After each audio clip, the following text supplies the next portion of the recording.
Hi, Truth Freedom. Hey, everybody. Thanks for coming in. I just wanted to take a few minutes to appreciate this community because I don't think we do that enough. And it is Friday before another holiday weekend. We've been working really hard all year. I just posted a video a couple days ago, 2 days ago, about some Los Gatos police. And everything that you all have taught me here for the last 4 years has gone into some really important work. And we're at a crossroads now about what we're going to do with that work, because it's time to start reporting on it in a way that everybody will be able to get something and we'll be able to see some results. And I just wanted to say that it is all of you that come here when we're doing a live, that follow my videos, that let me know when the alerts are not working, and what a difference you have made. But yesterday there was a comment on my last video, and it was from somebody who said that they had interviewed a Pulitzer Prize winning journalist, and the journalist, they were talking about cop watchers, and the journalist said something about me not being a real journalist because I was embroiled or whatever. It's a pretty long post, you can go back and see it. But this person, whose handle I don't recognize, said that they defended me and that they were explaining why they thought I was a journalist.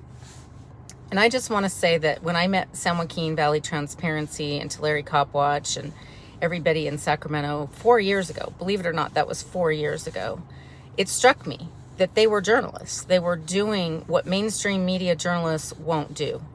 And when this started, I didn't realize the difference between corporate media journalists who work 9 to 5, who don't pick up their camera and record something when they see something going on, who claim to be ethical, and they're perhaps the most unethical journalists I've ever met.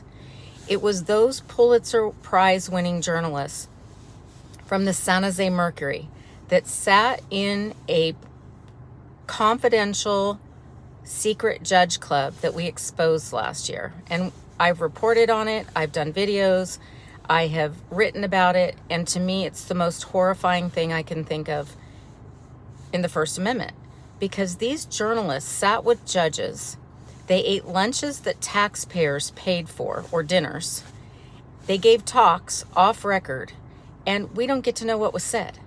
And those were the journalists that were creating the headlines that would be read by the jurors.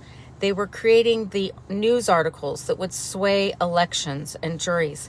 And yet they want to be critical of the cop watching community and the ethics of cop watchers. And so it is all of you who have come in, you keep me in my lane, you remind me of what's important, you come in and to these live shots when I'm in trouble and I go live, and my video may not always be stable and I may not always be able to read your comments. So I parked my car today. I wanted to say thank you to all of you. I can see your comments. Pissed Off Marine, it's nice to see you here. Huntington Township, I'm trying to read your comments now because I don't normally do that when I am filming police and I can't walk and talk at the same time. But I just want to say, all of you, right now there's 57 people in here. 37 of you hit the thumbs up button, so maybe 20 are some of the dirty lawyers and cops that they know I'm reporting on. But I couldn't do what I do without all of you being able to be here, support me, and also question. When I say something or I give you some facts or some information, you are the ones that are questioning. And every comment that you write, everything that you say to me, I hear it and it helps. And I just wanted to, Peppy and I wanted to say we appreciate you. She's kind of sleeping on the job right now. But I wanted to go to a place where I could read your comments. Tom's, you're right, they are dirty lawyers. I think the biggest lesson I've learned in these last few years. Hi, Tom Shaw, great to see you here. Hi, Grandma here, and Jody Ho. Jody Ho, thanks for always giving me information on Fresno. Every area is important that we all watch and talk about. It's important to talk about the police officers, to name them, to talk about the attorneys and name them. But I think the thing that has been the most disappointing to me in all of our investigative work is how outrageous these attorneys are. And we talk a lot about police officers, but what's behind that blue line with those attorneys and those judges, and what I have seen them willing to do bending the law, the way they trick people in criminal courts and family courts just to profit off people's misery. It's really very horrible. And I don't think most of us knew 10 years ago that police lie, and they'll lie in a police report, they'll lie in court, and the prosecutors and the judges are the ones that are letting them do that. So the prosecutors and the judges, you have to think of the judges as the parents. And if the judges aren't doing their job to control the attorneys because they're too busy going to holiday parties with them and being sponsored as if they're in some kind of Wolf of Wall Street movie, those judges aren't going to do their job. They're not going to do the hard parenting to attorneys to keep them in line. They're not going to question their bills. They're not going to question what they're doing to their own clients. And I have seen now and fully understand, if you're in criminal court and you're too poor to afford an attorney, your public defender, odds are going to throw you under the bus. They're going to pressure you to take a plea deal, and you're going to want to do it to get out of court, to get back to your life and everything else. But you don't realize that that plea deal means that the cops can be chasing you and coming to your house and get you on a probation violation. None of us knew these tricks that they were doing. But the worst are the public defenders and the prosecutors that cheat. Those attorneys are the attorneys who are getting paid by the public to cheat. They're supposed to be public servants, and so are the judges. And so if they're cheating their clients and they're cheating juries and they're cheating in court and cheating the public, what does that say about public service? 20, 30 years ago, people used to go into public service not to make money. Now that's all it's about. And they don't care who they cheat to get it. And it's about their power, and it's about immunity. And you hear cop watchers talking about that all the time. This immunity is a problem, but not just with police. It's a problem with attorneys, and it's a problem with judges. So the worst, though, are these private attorneys who are court appointed to represent children in a divorce. 90% of the time, that isn't even needed. That's just employment kickbacks that a judge is giving an attorney who has given them free lunches and little fake awards and everything else. So it's really important that we talk about these things, and that we talk about the judges and the attorneys, and that we name them in areas, because these people are community members. They go into coffee shops. They pick up their clothes at the dry cleaner. They go into restaurants. And if the public starts to see what they're really doing, if it's on YouTube or local news, and we start naming the judges and the lawyers, it's going to change things faster than it will ever change with traditional reporting and with the legal system. We're not going to change this in the legal system. They're giving each other participation awards and taking all the money from people and preying on vulnerable people, and just to keep the machine going. We're not going to win there. And so every time you guys name a judge, every time you prop up my videos where I'm taking on a specific attorney or a judge or a police officer, every time you do that, you're helping to change things. And so I just want to say how much I appreciate all of you. Ricky, can I do this for New York City and Queens? I hope you would. And if you don't have the courage, hi Rice Crispy, nice to see you. If you don't have the courage, and I know it's scary to stand there with a camera at a police officer the way they act. I know you might not have time in your day to go and be arrested and sit in jail to make the point of what you have the right to do. So do it just holding your phone down. When you see something not right, hold your phone, record it, and send it to somebody who has a platform to put it up. Because when we start putting these people all over the country, do it with lawyers and judges, please. They walk on public sidewalks. If they're doing something horrific in court, make sure out on that public sidewalk people know. And so I know this takes courage, and I'm amazed at those cop watchers every time.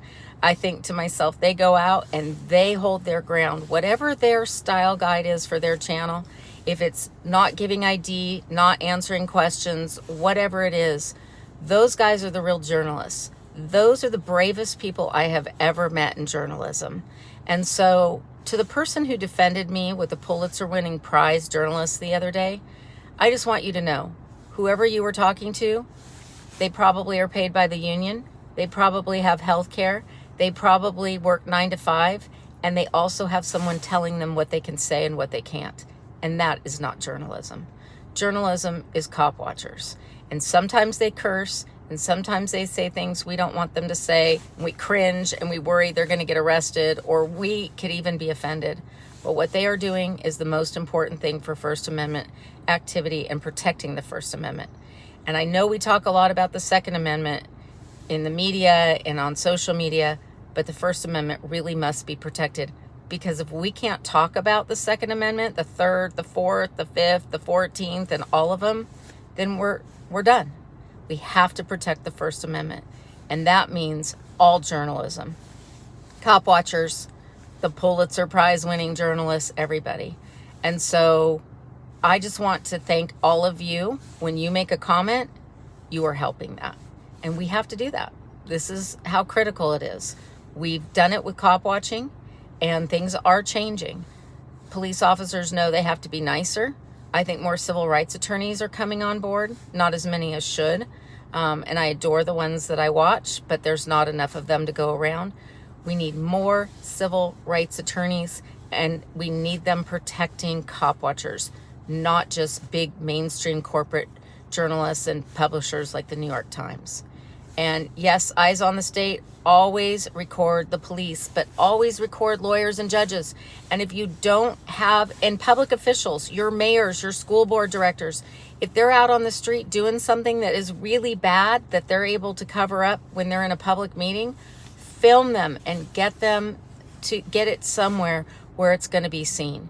Because right now, the court of public opinion is going to be the only thing that works. And so I just wanted to remind you all how much I appreciate all of you being here all the time. It's the end of 2023. We've been doing this together for 4 years, and I've been covering family court for 10, but the last 4 years with you guys has been absolutely the best. And so keep doing what you're doing, keep sharing, keep putting links in, keep showing up to the lives. When you have the courage, film, record police, record lawyers, record judges, record politicians, go to the school board meetings, record those, record how many people are at those school board meetings. And I just want to say this, that there's a lot of talk about the lack of civility going on lately. And I asked an attorney the other day why they thought divorces were taking so long and costing so much and inflicting so much harm on so many people. And they said they thought people were meaner. And I would argue it's not people that are meaner.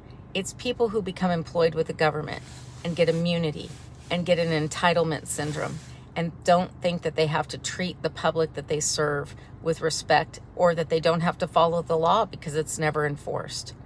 And so I just want you all to remember the important job that you're doing by watching YouTube, by sharing ideas, by reminding me of things, by teaching me things. You guys have taught me more than I learned in 4 years of college and 30 years of parenting. And so I just want to appreciate every single one of you and what you've done. And I did want to let you know that this year, for 2024, the year coming up, I'm going to be laser focused on local, because I believe that when we record the police, the lawyers, and judges in an area, and we do it in a concentrated way, and we expose the issues of what people are doing, that's how we change things.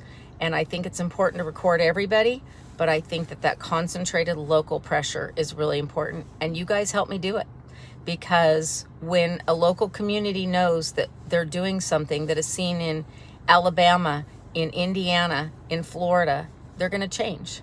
So I want to thank you all. I appreciate your comments. I'm letting them run because I just love seeing them so much.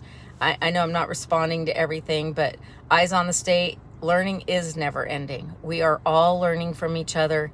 And one of my favorite cop watchers always says, each one teach one. And that is really very true. From sea to shining sea, if we're all teaching each other, we're all supporting each other, it's a very big deal. So thank you, everybody, for supporting our writing, our reporting, our research, the stuff you have found me, the stuff you have taught me.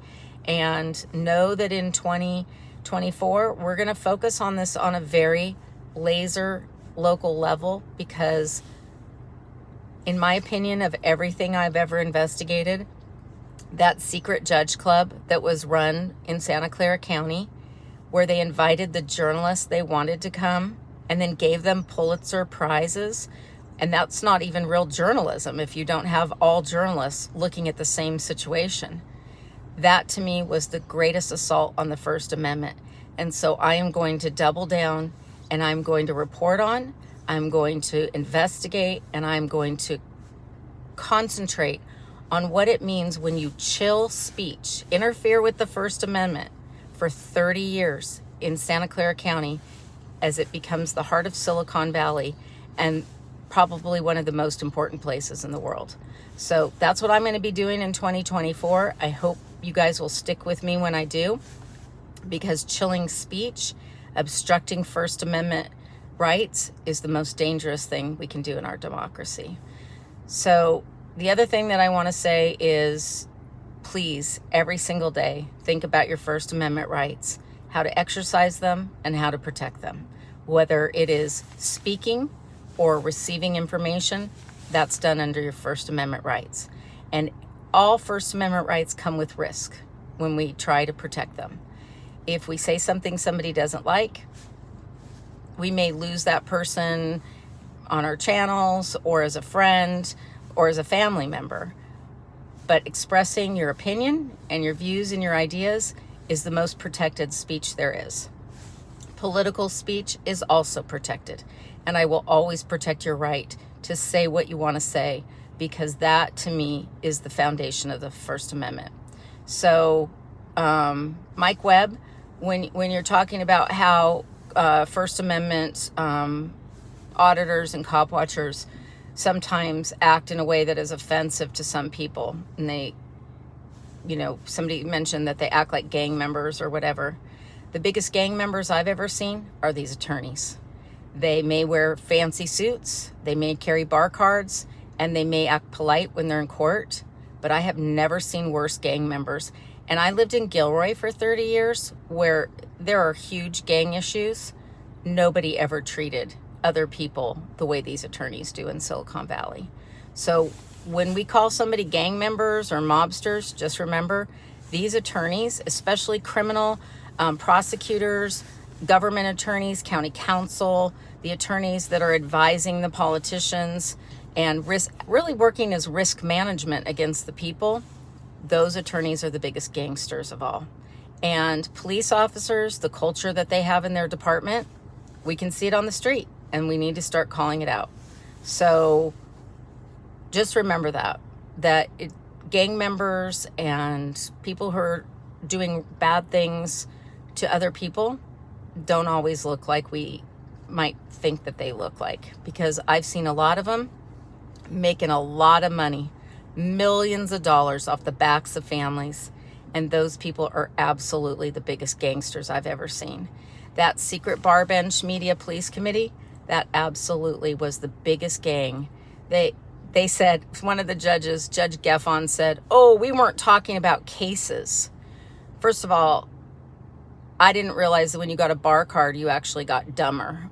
But I think about all the things they could have been talking about for 30 years, 5 times a year, with the judges, the lawyers, and the journalists that they wanted to invite. And whether it is nonprofits, real estate investments, AI, internet, social media, how to take people down on social media, that was the biggest gang mafia thing I have ever seen. And they've closed it, and they think that they're good, but they're not good. Because you do not chill speech in Silicon Valley for 30 years, manipulate headlines, and try to control the First Amendment and monopolize it and get away with it. So that's what I'm going to ask all of your help for. I'm going to show you what it meant to chill speech, the harm that had. Every headline those journalists wrote that were sitting in those meetings, that was fake news. That's it. There's no other way to describe it. You do not sit in a room with judges, lawyers, prosecutors, and cops and do it off record and expect anyone to trust what you write in the paper or you put on the nightly news.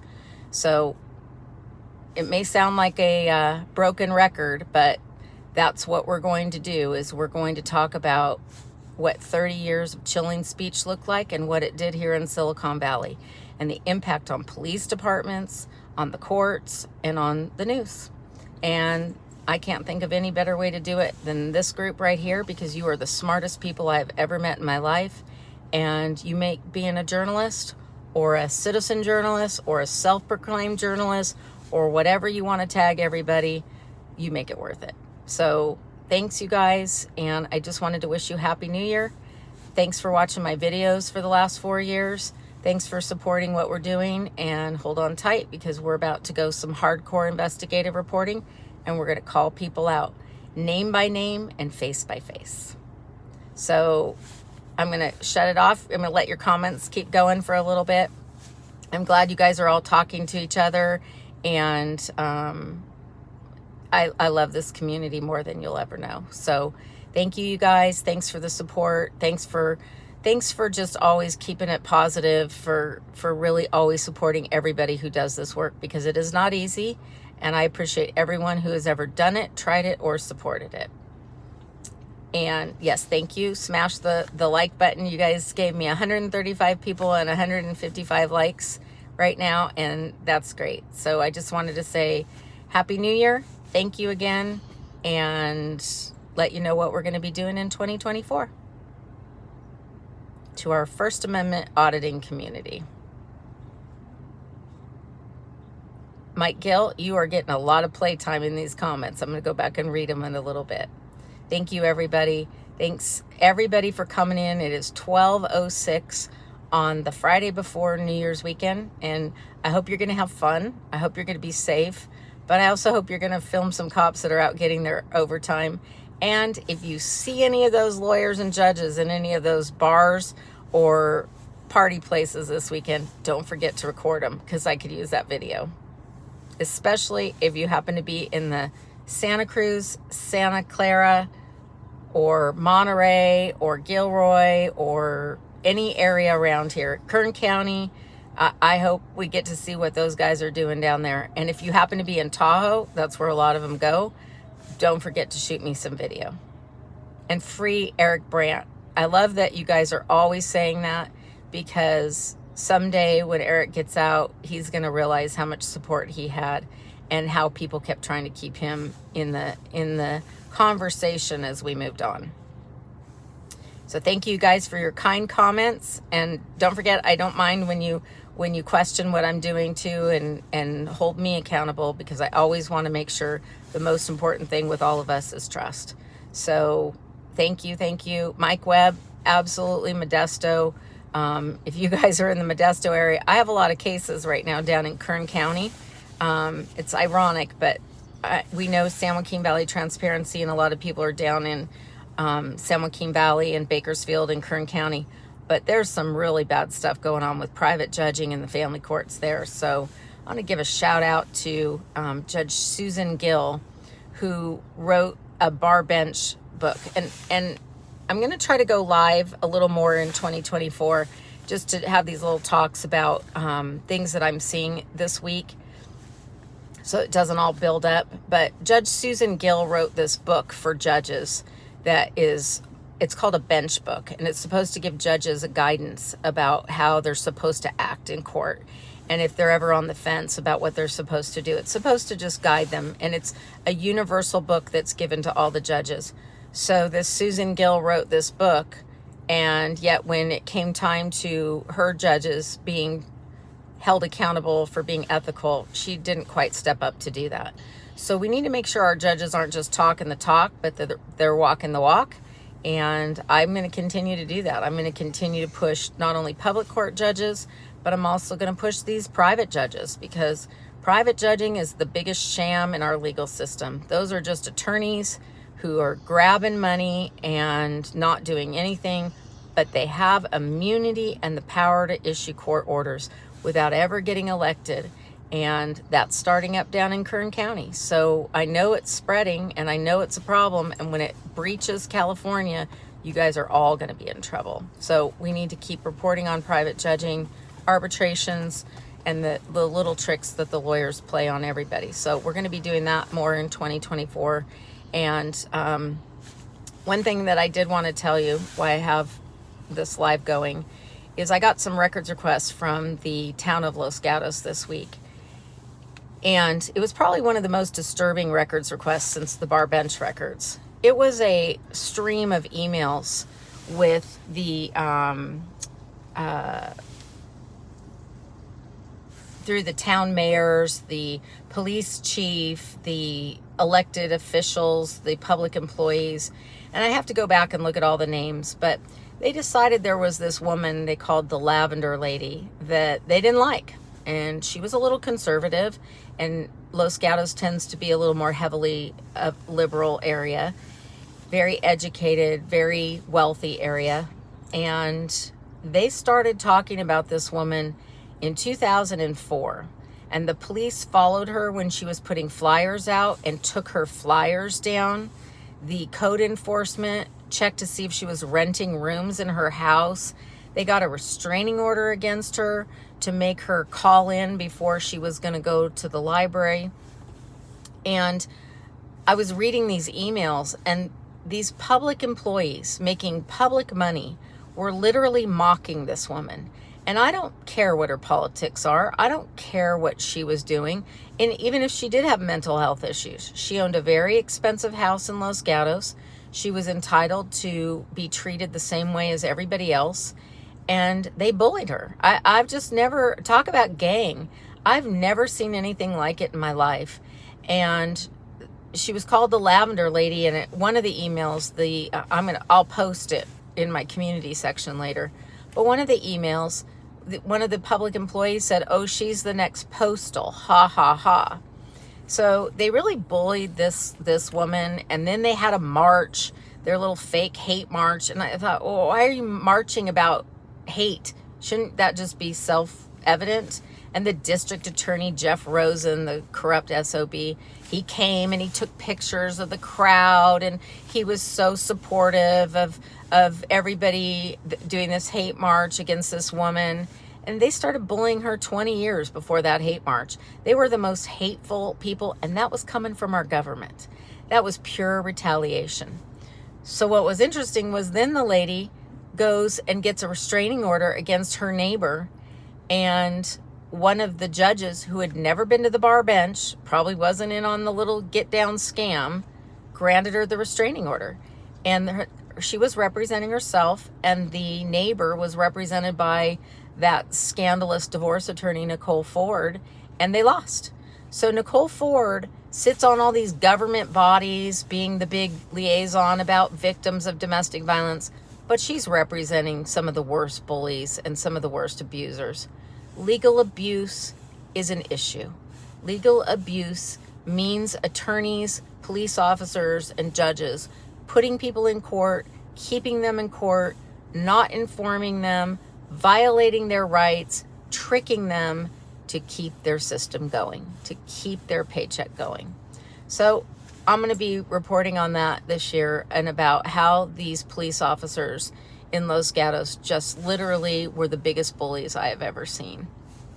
And they're probably not going to like it very much when I put their pictures up, their emails up, and talk about it in public comment. So don't forget, use your public comments, write your letters, go to your school board meetings, go to your local county meetings, watch Cop Watcher videos, help us get public records on these police officers, and that's how all of you can contribute to what we're doing. So I'm saving these comments, I'm talking and talking and talking, and just, again, I wanted to appreciate every single one of you that have supported my channel, that have supported my work. And next year we got to figure out how to pivot it and profit a little bit to keep everybody going. Everybody doesn't need to get rich, but they need to be able to pay their rent, and they need to be able to buy their lunch and pay for the gas in their car. So all your donations, all your views, watching ads that are now cropping up on my channel, that all helps us keep going. And so I appreciate you doing it. So Happy New Year, everybody. And I'll be seeing you in 2024.